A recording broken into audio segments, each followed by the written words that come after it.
Is that a speaker? Yeah, I got it like a few days ago. So this is a Bluetooth speaker. It's called Wonder Boom. Sometimes I listen to Miami for Will Smith to imagine that I am in Miami when it's snowing here.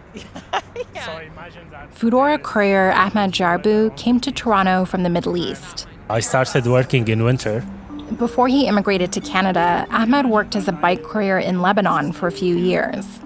So imagine that there is like beautiful weather on the beach and It's not minus 20. And sun and everything. But there are no blizzards in Beirut. So sometimes you need to put yourself in imaginary situation really when it's very tough. Ahmed remembers his first winter storm in Toronto. The streets were almost empty, except for other couriers. And there was a storm for a few days. And I gave up. One day I told them I can't do it now. I want to stop now. Because it was too cold? My hands were frozen and my feet. And I wasn't like prepared as people who live here. Like they know the tools, they know the stuff which they need to use in the winter. But for me, I was like using the winter clothes of my country and also going outside for a few minutes. It's not like working for 6-7 hours, biking around. And really Since then, Ahmed's learned a lot about winter gear. But to excel in this line of work, he's also mastered the art of hustling. For me, the music is important. It makes me like having fun while I'm working. When you want to go crazy, you put it a little bit loud. And especially when I am in the streets, which there is no buildings, when no people living, just restaurants. Yeah, it gives me like energy. Ahmed makes the most of his long shifts working downtown on his bike. But music and imagination will only get you so far. That's why Ahmed hoped to join a union. And by late February 2020, it looked like he might get his wish. I'm Sara Mojtehedzadeh. This is Hustled, a podcast where we explore what it means when your boss is an app.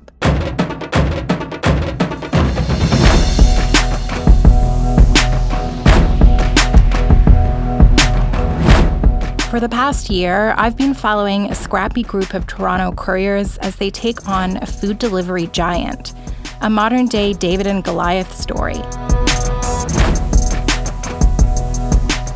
Their goal?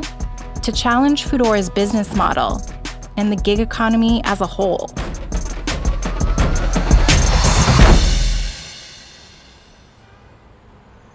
I think this week's shifts are going to drop in about 4 minutes for couriers who are tier 3, which is, I guess, the lowest tier, which is me. App companies market themselves as innovators that offer workers the chance to be their own boss. Part of that approach includes classifying workers as independent contractors. When I sign up to be a Foodora courier, I want to put that model to the test. I was curious to see how much agency I had, how much control I had over my working conditions. Okay, it's 11:30, so I'm just gonna... Foodora operates on a tier system. Its most reliable couriers get first access to shifts based on metrics tracked by the company. I'm starting out at the bottom, so the app won't let me log in until an hour and a half after the top riders access the schedule. By then, the good shifts are gone. No shifts Tuesday, no shifts Wednesday, no shifts Thursday. Friday, Saturday, Sunday are the first days where there's anything available. I can also mark myself as available to work at any time. But this doesn't mean I can start accepting orders. I have to wait for the dispatch team to give me a shift. So it's telling me that I'll get a phone call to help me set up a shift if they need extra people to work today. Because it's kind of a miserable day out that more people are going to be wanting food delivered. Okay, they have created a shift. I'm going to sign in. And then I'll be good to go. Yeah, there it is. So 12:15 to 2 o'clock. When I get out on the road, the app tracks my every move. So let's just wait and see what they tell me to do. Sometimes the app tells me I'm running late, even if I've literally just picked up the food. And I haven't been able to strap in yet. And something else strikes me as odd. Got another delivery. Okay, so you can see what they've actually ordered. So I can see where to pick up and what to pick up, but not where it's going. I'm getting paid a base rate for each order and then $1 per kilometer from pickup to drop off. But I can't see where the order is going until I accept it and pick up the food. Location matters. If the drop-off point is remote, I'll get paid for the distance, but I'll also have to spend more unpaid time getting back to a central area with restaurants. In 200 meters, your destination will be on the left. If I was a bike courier, I'd have to think about how physically demanding the ride will be. Foodora's downtown zone, for example, covers around 78 square kilometers. As a car courier, I need to consider high traffic areas that might slow me down. This one's going to be a bit of a challenge parking-wise, I think. If I'm a self-employed entrepreneur like Foodora says, I should be able to maximize my profit. But I don't have access to all the information I'd need to do that. That's controlled by the app. As it turns out, Foodora is monitoring more than just the speed of my deliveries. This one reads really... Same old song and dance. Claimed he declined, but no decline recorded on the order. So obviously this dispatcher has a history with whoever this person was. But Courier Ivan Ostos and I are looking over an internal Foodora document they call the strike log. That's fair. It was submitted as evidence at the Ontario Labour Board proceedings, the process that took hours of hearings over the course of 6 months. I sat through all of them, and in doing so, I learned more about Foodora's inner workings. Yeah, so this strike log is funny because it's actually really news to me. Because nobody really knew about it before the hearings that were going on over the past few months. And what it is, from my understanding, is basically the dispatchers would, for whatever reason, keep track of, I want to say misdemeanors, but that's not really the right word. Like, just actions that they found reprehensible that the couriers would do, right? Throughout the hearings, Foodora maintained that it's not an employer, but a technology company that connects couriers with orders through an app. It pointed to numerous examples of its hands-off approach. The lack of training, the fact that couriers use their own bikes and phones to do the job, their flexible schedule, and their ability to work for more than one app.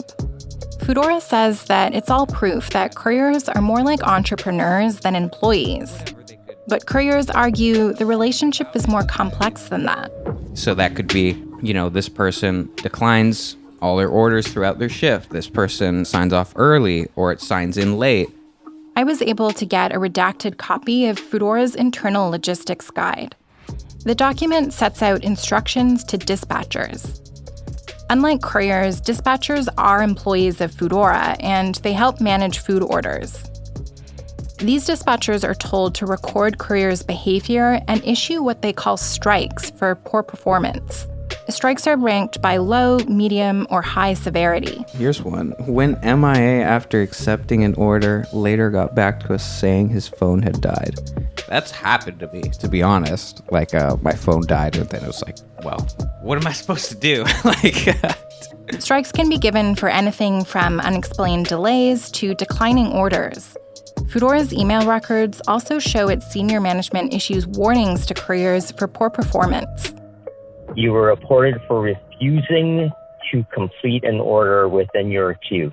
Houston Gonzalez has been a Foodora driver for 18 months. During this report, it was mentioned that you were near the customer's location at 8:34 p.m., but did not respond to any communication from dispatch and hit complete at 8:59 p.m.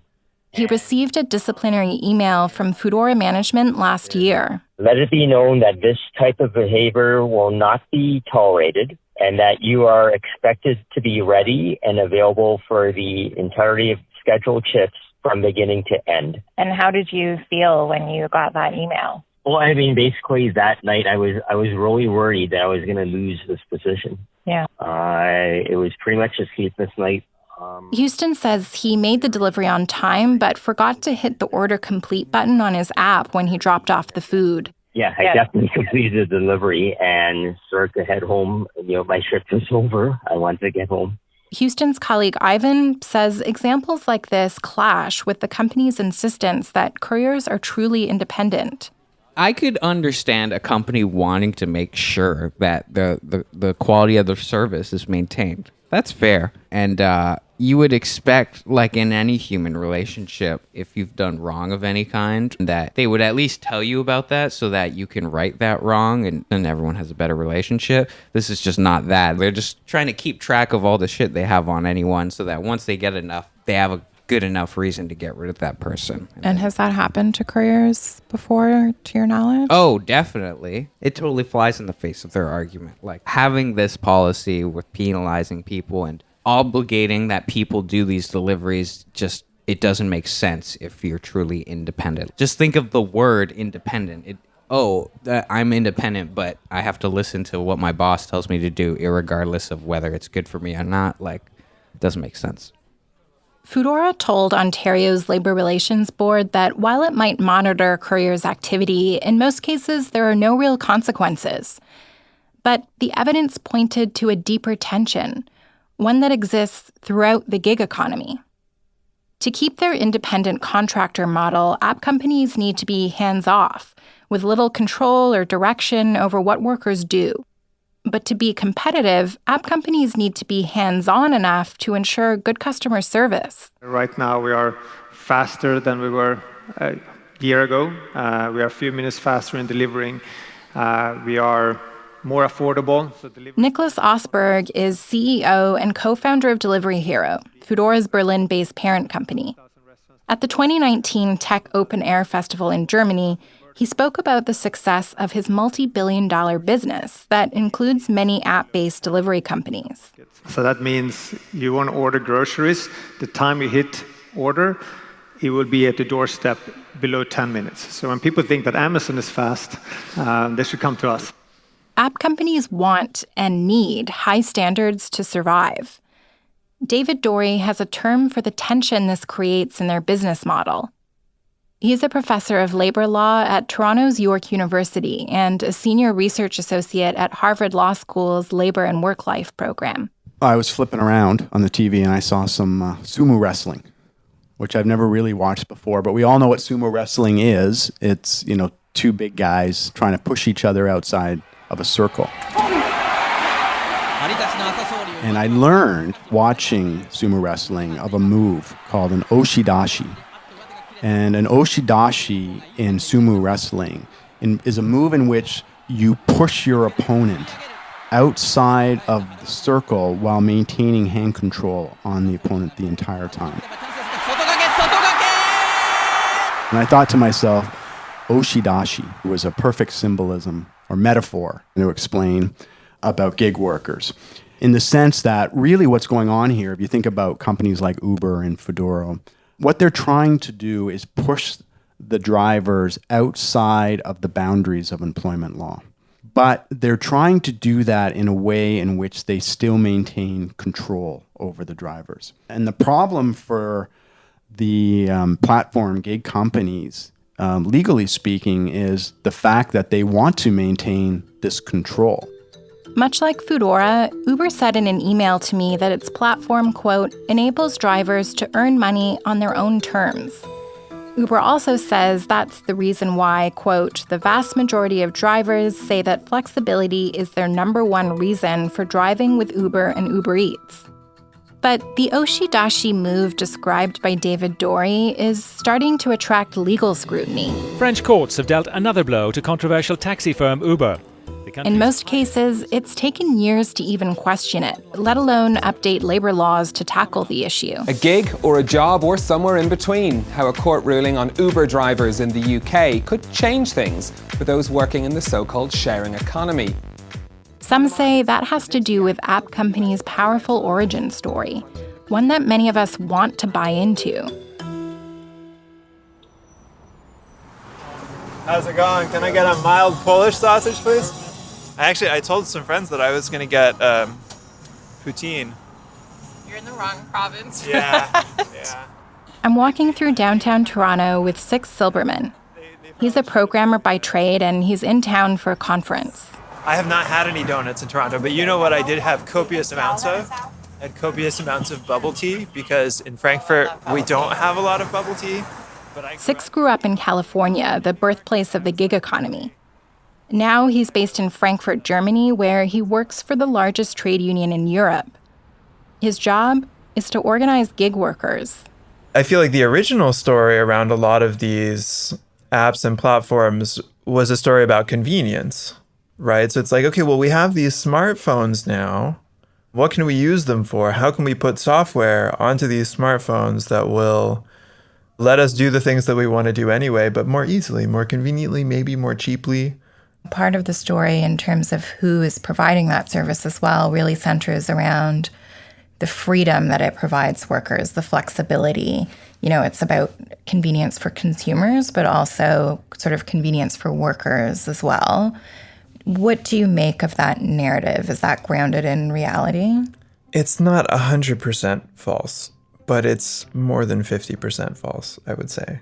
Six says app companies have always had a fraught relationship with regulation.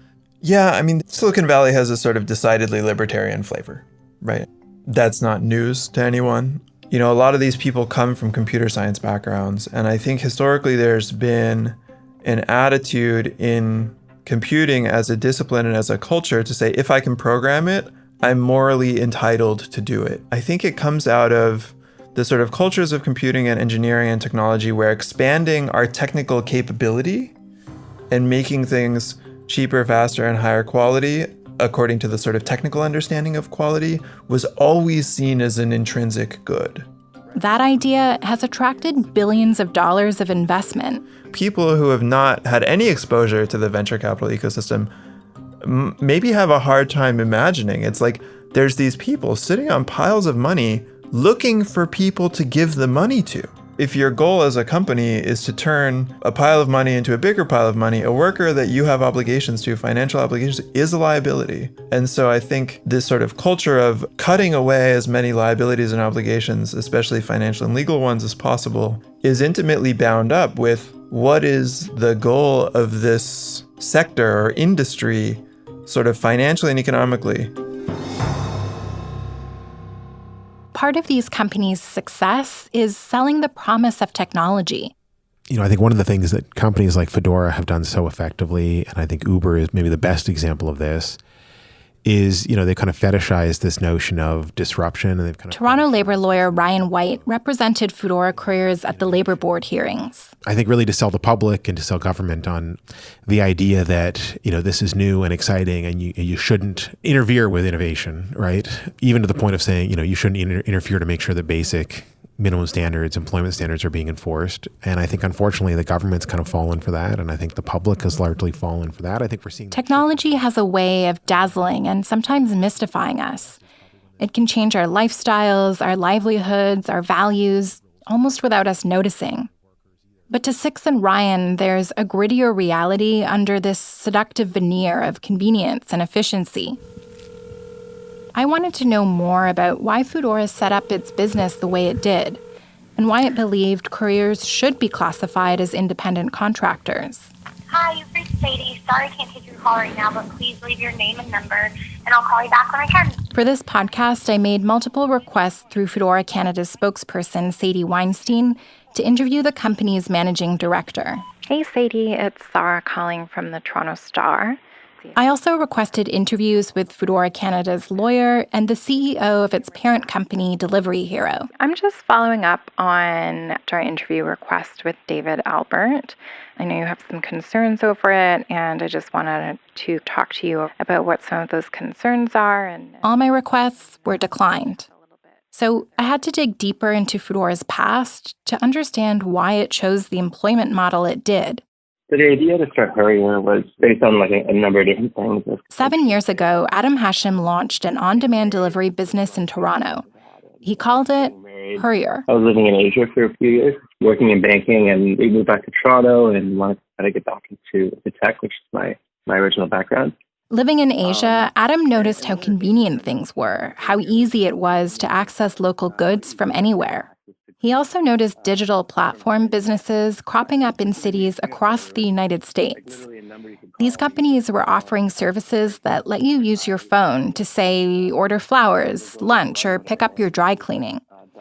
So Adam thought, why not try it in Toronto? So we, as a startup, we started really scrappy.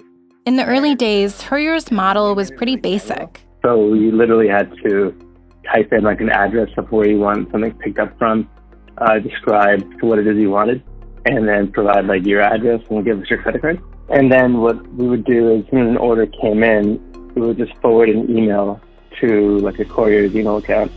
Adam says the idea was to give customers the feeling that the transaction was simple and automated, while the Courier team hustled to make things happen behind the scenes. At the time, Adam says he couldn't afford to hire couriers as employees.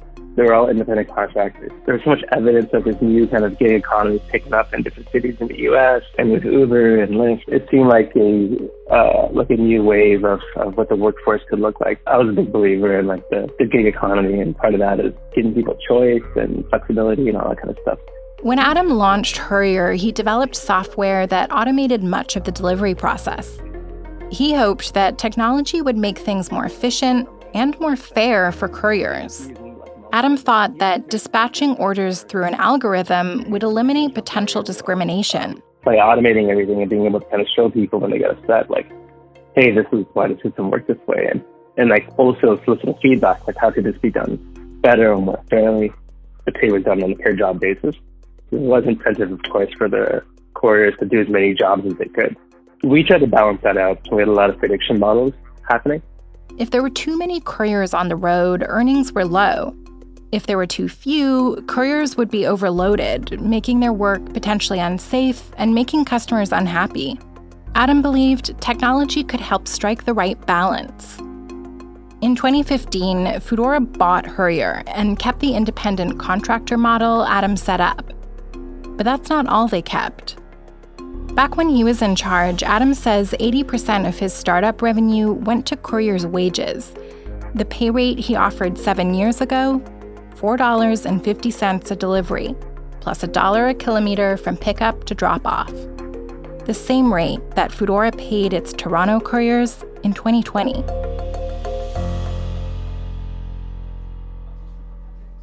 Most people are aware that without a union, we're basically just hoping that Foodora treats us well. Chris Williams says he's tired of feeling like he has no recourse when things seem unfair. The truth is that when it comes to like a healthy community, a healthy city, healthy families, a healthy economy is really, really important. And we could have an economy that's growing, but that's very different from an economy that's healthy. And I don't know if the people who have been leading these platform companies really understand the difference between a company that's growing extremely quickly and an economy that's healthy, and in which not just their profit margin can grow, but in which the people can grow too. This was the business model under the microscope at the Ontario Labour Relations Board. 2 months after the hearings ended, the board's decision came in. It caught union organizer Lisa Schofield off guard. I've been compulsively checking my email like every 2 seconds for the past month. And so I refreshed it again and I saw it pop up, OLRB-decision. And I was like, holy shit. I would just like scroll down, conclusion, dependent contractors. It was the first ruling of its kind about an app-based workforce in the country. The board ruled that Foodora couriers were dependent contractors. It's a middle ground between employees and independent contractors. They're workers who may not look like a traditional 9-to-5er, but are considered vulnerable enough to get some protections. Primarily, the right to unionize. And we all, I have to admit, shed some tears. But the Labour Board decision went further than expected. For Ryan White, the lawyer who represented the couriers and Cup W, that's part of what made the victory so significant.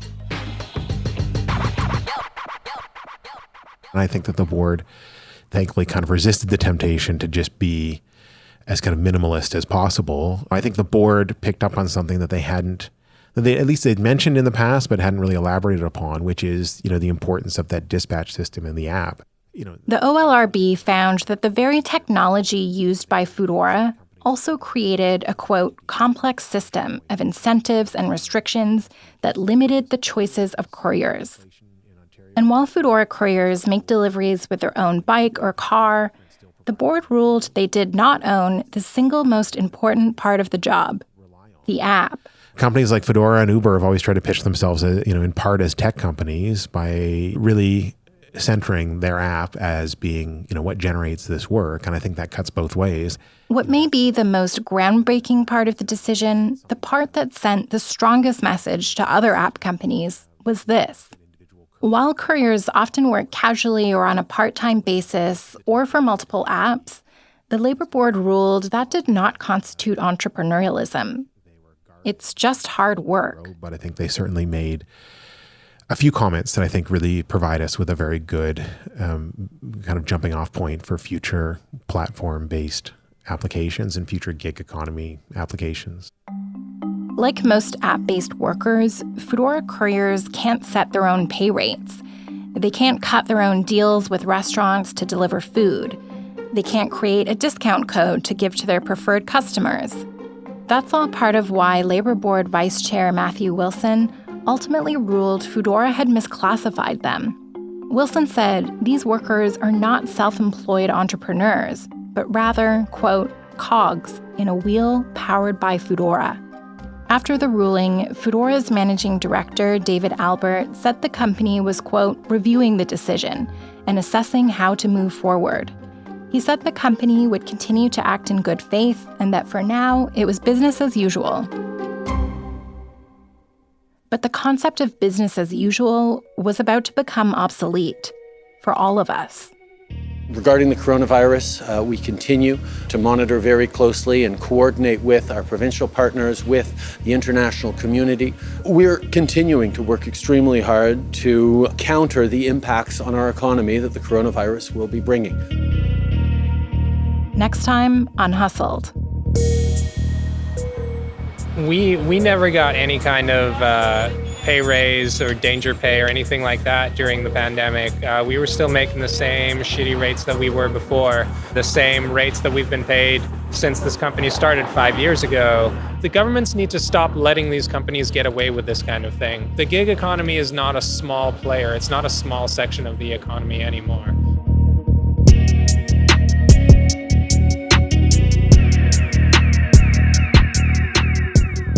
Hustled was jointly produced by the Toronto Star and Antica Productions. It was written and produced by myself and Antica producer Laura Reguer. Kathleen Goldhar is our story editor and executive producer at Antica. Mitch Stewart is our audio producer. Mixing and sound design by Phil Wilson. And Stuart Cox is president of Antica Productions. Janet Hurley is senior editor at the Toronto Star, and Irene Gentle is editor-in-chief. Hustled is made possible thanks to the ongoing support of the Atkinson Foundation. If you liked this podcast, please subscribe to the Toronto Star's daily podcast, This Matters. Hosts Adrian Chung, Sara Mojtehedzadeh, and Raju Mudhar discuss stories of Canadian cultural, economic, and political importance. You can find it at thestar.com or wherever you listen to your podcasts.